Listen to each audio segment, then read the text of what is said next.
All right, Ambush, and today I am very excited because we are rejoined by a pop punk, a electro pop force of nature. You may have known her as a past guest. Last time she joined us, we talked about some baking. We talked about some architecture with a song entitled This City, with a song entitled Cake. And both of those tracks came to us on a debut EP that she released after we connected. That EP was entitled Sad Girl Summer.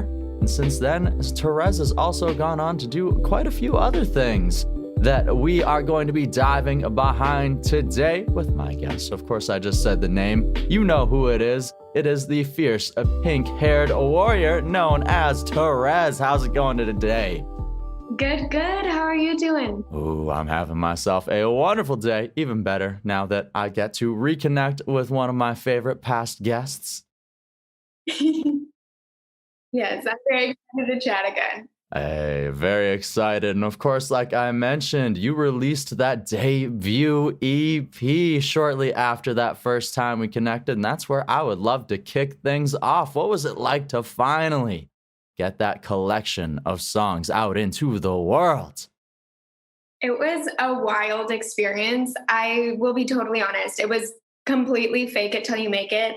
I had no clue how to release an EP and definitely stumbled my way through it. But to finally have it out in the world, it felt like such an accomplishment to really put together a body of work where you can kind of have a bit of more of an ebb and flow than just with a single where it's just kind of one story or one snapshot. Absolutely. And I love how you put that there, because that's one of my favorite things about albums. And some people are maybe moving away from the entire EP or album thing, but it's an encapsulation of a time inside of your life, of maybe a theme you're trying to get together. And it, like you said, you can tell so much more between a series of songs than just one tale. Yeah, absolutely. And I think as an artist, you can show all these different sides of you and dive into some deeper topics that might not be as single, radio ready kind of thing, but still deserve a place and deserve to be heard. Well, absolutely, because music is therapy, right? And of course, it's always great to have those single types of songs where, yeah, everything's great, but hey, it's life's a roller coaster. We get those, we have moments, right? Some of those are the best fuels for songs. Mm-hmm. Hey, awesome. Well, I am very happy and I am loving this EP since it's come out. I was actually listening to it this morning and jamming to it again before we connected and just going hard. And of course, I don't need to dive behind some of the singles that came our way with this EP as well. Of course, I mentioned we talked about two of the other ones before. It's time to dive into some of the newer ones. And of course, you released a music video for the lead track off of this EP entitled Kitty, which I love this song, specifically the chorus, because that rhythm, it just flows so well. And the lyrics of the chorus too just flow so smoothly. How did this song come together? Well, first of all, thank you. I so appreciate that. I actually wrote that song, I think it was on January 2nd, 2020, or 2021, sorry. And the reason why that is important is because I was so hungover that day.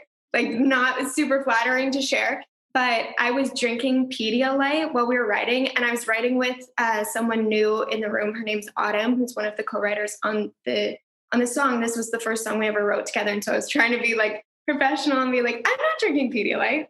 That couldn't be me.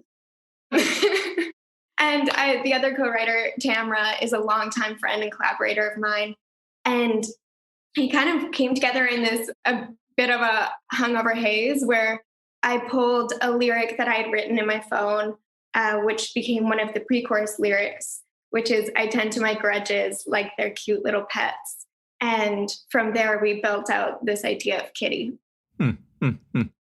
Grudges, something that I understand very, very well. And of course, it's wonderful that you can take a grudge and turn it into something so smooth and so danceable, right?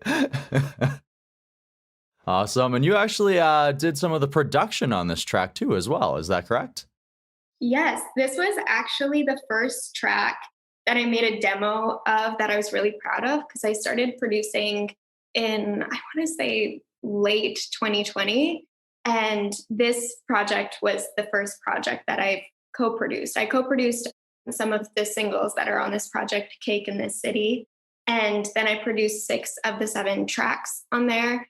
And this demo that I had made for Kitty was the first ever production I had put together where I was like, whoa, I'm so proud of this. Like, wow, I've really come so far with this. And I was showing it up. And fortunately, we got to move forward with using some of those elements that I had put into that demo and having them in the final track. Wow, that's awesome. That first true production you're proud of made it onto that debut, eh? Hmm. Ooh, look at you go. And of course, like you mentioned, there is a music video, or I mentioned there's a music video that goes along to this track. And when you mentioned some of the lyrics there, I can't help but feel that maybe they tie into it a little bit here, sort of like a hunter vibe going on with the song, too. Yeah, I had so much fun with the music video. I shot it with a team called Glean Productions. And I really wanted the music video to kind of have a bit of a fairy tale feel to it and kind of touch on these different fairy tales. You see Red Riding Hood, there's like a little nod to Rapunzel in there, and Hansel and Gretel. It just was so fun to mix these different kind of like nursery rhymes and fallacies and make this music video. It was probably one of the most involved and most fun music video shoots I've done.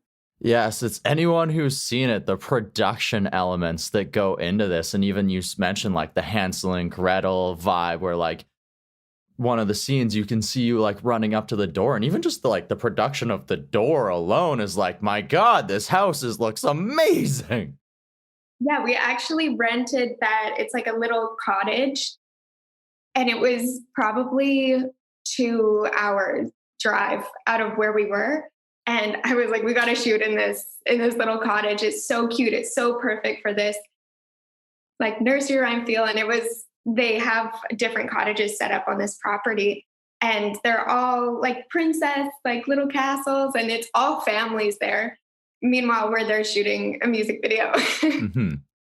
Oh, that's amazing. And it, like you mentioned, the perfect environment. And then just the sort of that vibe of the fairy tale story and just sort of going there. But then you almost like flip part of it almost too, where you just take it where it partway through, like you're the person running away from these beasts and otherwise. And then just sort of like that kitty thing where like kitty's got claws too, right? Where like, boom, I'm a bad bee. Like, I'm fierce. Why aren't people running from me, right?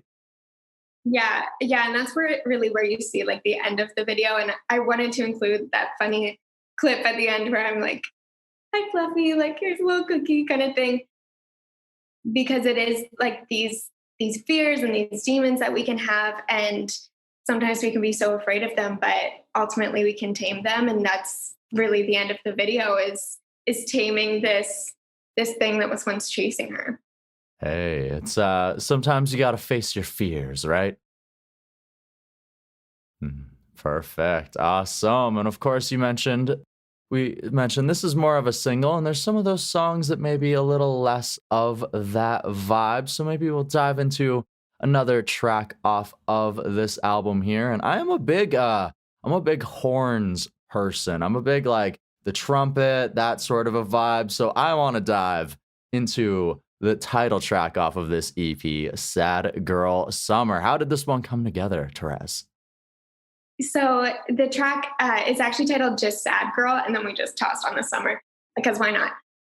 But that song, I actually wrote that. We started writing it in maybe 2019, and I couldn't let this song go. I wrote it with 2 of my best buddies, Elise Yulo and TJ Simpson, and I couldn't let this track go, but it wasn't where we needed it to be. And we probably rewrote it, I want to say 5 different times, and just kept working it and working it and working it.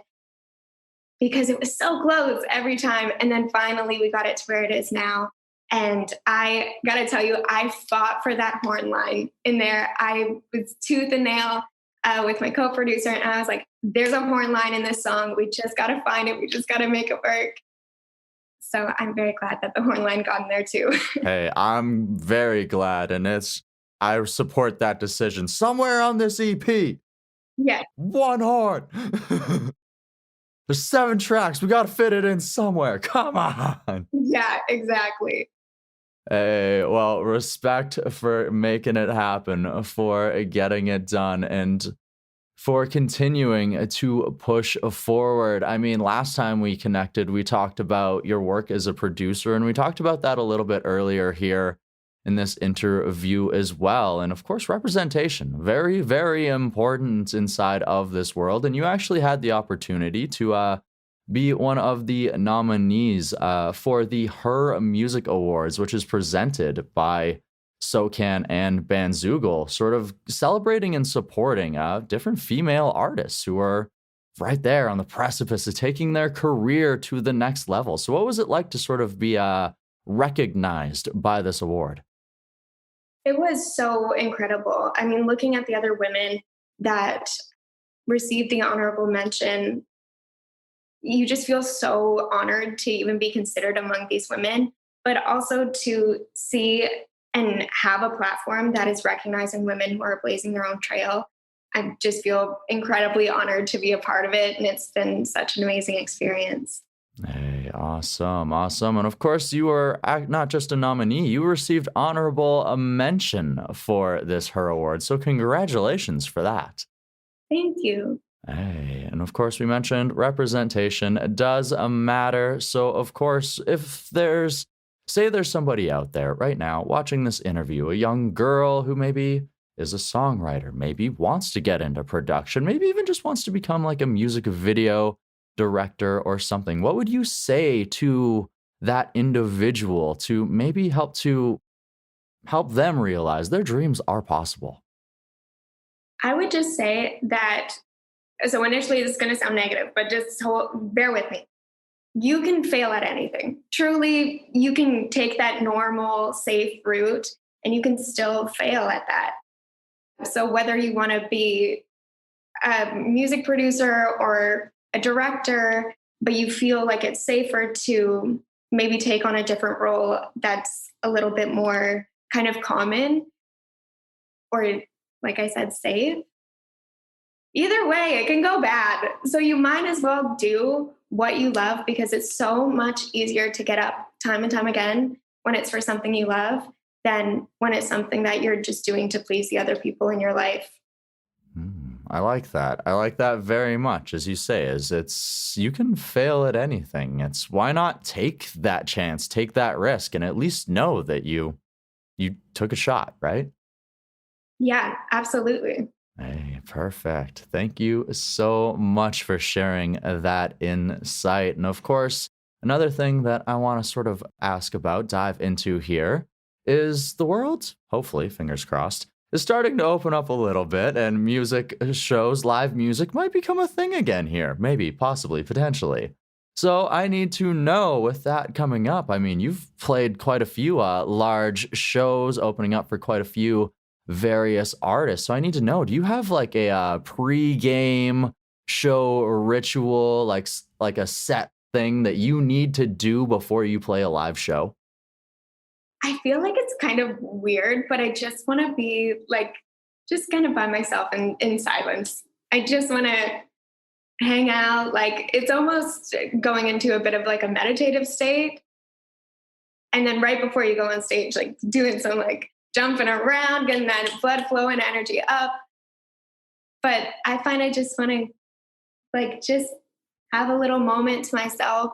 I think it's almost a way of like bringing in a whole bunch of energy. So when you go on stage, you can release it to the audience, but nothing too crazy. I will say one thing that I do that's like maybe a little like, okay, buddy, that's a bit much, is vocally, a lot of people drink like tea and honey. There's like manuka honey drops you can have. But one thing I've found that really works for me and that I actually love too much probably. It's weird.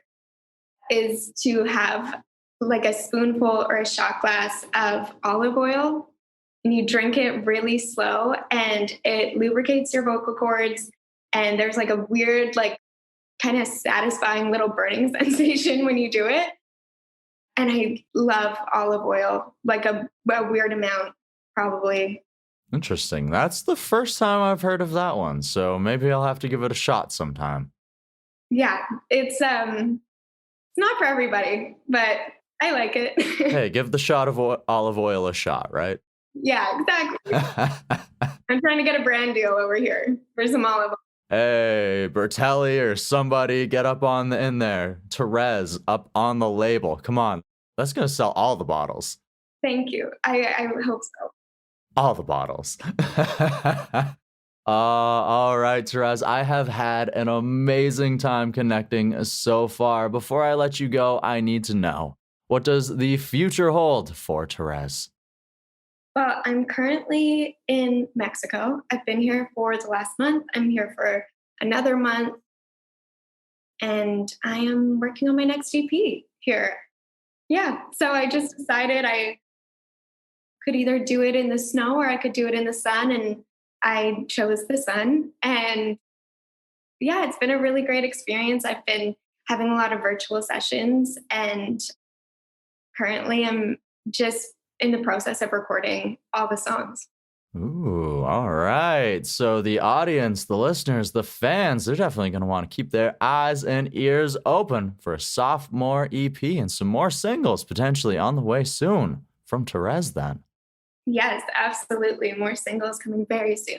Ooh, all right. All right. Well, I cannot await. And until then, Terez, I want to thank you so very much for joining me here today. Thank you so much for having me. It's always great chatting with you. And let me know what you think of the olive oil shot. Ooh, I'll definitely will have to do that for sure.